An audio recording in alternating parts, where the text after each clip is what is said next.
बार वो आपकी healing process को लंबा चलाता है, उसका रीजन है क्योंकि वो आपको एक लेवल के ऊपर लेके जाना चाहता है। यूसुफ को वो एक लेवल के ऊपर लेके जाना चाहता था, इसीलिए उसका हीलिंग प्रोसेस सिर्फ शरीर का ही नहीं, आत्मा का, प्राण का, इमोशनली वो त्यागा जा चुका था, अपने भाइयों के द्वारा सताया जा चुका था, रॉन्ग एलिगेशंस के साथ जेल में जा चुका था। लेकिन बाइबल कहती है उसने परमेश्वर का पीछा नहीं छोड़ा, पवित्रताई का पीछा नहीं छोड़ा, और परमेश्वर उसे इमोशनली, फाइनेंशियली और फिजिकली हील करता गया और उसे स्ट्रॉन्ग करके खड़ा कर दिया। अपनी लाइफ में आप सपनों में भी हील होते हैं, स्वप्न में आप हीलिंग लेते हैं। मैंने ली है स्वप्न में, सारी हीलिंग नहीं लेकिन बहुत बड़ी मेजर हीलिंग्स 2005 में मैंने ड्रीम्स में ली है। 40 रोजों के दौरान सुबह के समय सोने के बाद परमेश्वर के दूत ने एक दास के जरिए से होकर बात की थी। लेकिन उस ड्रीम में हीलिंग लेने से पहले आपको अपना स्पिरिचुअल वे जो होगा वो ओपन रखना होगा, दरवाजा ओपन रखना होगा, ताकि स्वर्गदूत जब आपको हील करने के लिए आए, आपका स्पिरिचुअल जो वे है जहां से वो एंटर करते हैं वो बंद ना हो। और उसे कौन बंद करता है? शरीर के काम, टीवी देखना, मोबाइल देखना, ऐसे काम करना जो बिब्लिकल नहीं है, जेलसी करना, निंदा करना, चुगली करना, विरोध करना। और जब ये काम हम करते हैं और जब एंजल्स रिलीज होते हैं हेवन से, वो हमारी लाइफ में मैनिफेस्ट नहीं कर पाते, वो हमें टच नहीं कर पाते। जब आप प्रेयर में जाते हैं, आप अपने आप को तैयार करते हैं, आप मेडिटेशन करते हैं, आप तैयारी करते हैं, परमेश्वर तेरे लहू की जय, तेरे क्रूस, आप उसके नीचे क्रूस को अपने आप को बैठा हुआ देखते हैं, आप देखते हैं आपके ऊपर परमेश्वर का ब्लड जो है वो गिर रहा है। आप प्रेयर में जाते हैं, आप आत्मा में चले जाते हैं, आप अपने आप को इतना तैयार कर लेते हैं कि जब आप रात को सोएं तो वो सोना ना हो, वो एक दूसरी दुनिया के साथ आपका कांटेक्ट पॉइंट हो।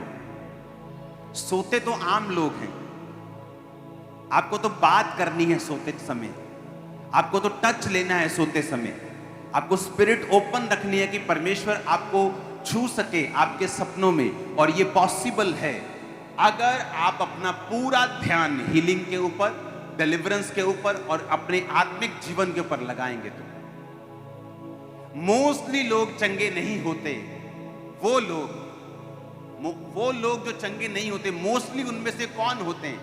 जिन्होंने पूरे मन से हीलिंग का और परमेश्वर का पीछा नहीं किया होता, जो एक बार मांग के थक जाते हैं, 2 बार 3 बार, एक बार रोजे रख लिए, नहीं हुआ, चलो छोड़ो, अभी दूसरे बाबे के पास चलते हैं। उनके लिए हीलिंग नहीं है। परमेश्वर आपको कुछ प्रूफ नहीं करना चाहता, वो आपको कुछ साबित नहीं करना चाहता। आप उसको नहीं मानेंगे, उसका कोई नुकसान नहीं है। नरक भी उसने बनाया किसी के जाने के लिए बनाया। तो जब हम 12 साल की लहू बहने वाली औरत के समान, जब आप पीछा नहीं कर सकते, शारीरिक रूप से कमजोर हैं, वो काम नहीं कर सकते, और फिर भी आप अपनी पूरी ताकत से, पूरा मन से, पूरी जान से जब आप परमेश्वर के पीछे लग जाते हैं, वो आपको हील करता है।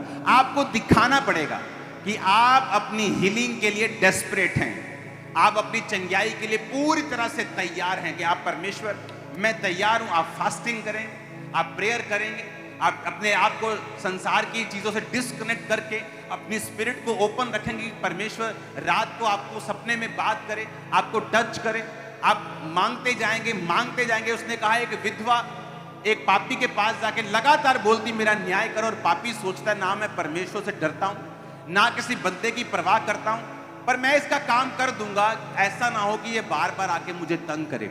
परमेश्वर ने कहा देखो एक अधर्मी अन्यायी क्या सोचता है, तो क्या मैं तुम्हारा न्याय नहीं करूंगा?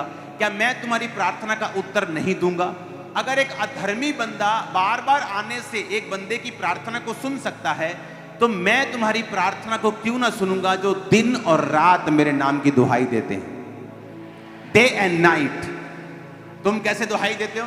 तुमने एक बार कहा परमेश्वर मुझे चंगा कर, अच्छा देखा कोई फर्क नहीं पड़ा, अच्छा अब मेडिसिन खा के देख लेते हैं, अच्छा मेडिसिन, अच्छा हर्बल मेडिसिन खा के दे, अच्छा वो बाबे के पास, अच्छा वहां से नहीं, अच्छा एक और हॉस्पिटल चल। तुम बटे हुए हो, तुम्हारा फोकस नहीं है। एक चीज को हासिल करने के लिए तुम्हें 100% फोकस उसमें डालना पड़ेगा। तुम्हें फास्टिंग करनी पड़ेगी, तुम्हें प्रेयर करनी पड़ेगी, तुम्हें मांगना पड़ेगा, तुम्हें खटखटाना पड़ेगा, तुम्हें लगातार दिन और रात उसके नाम की दुहाई देनी पड़ेगी, क्योंकि परमेश्वर तुम्हारी सुनेगा।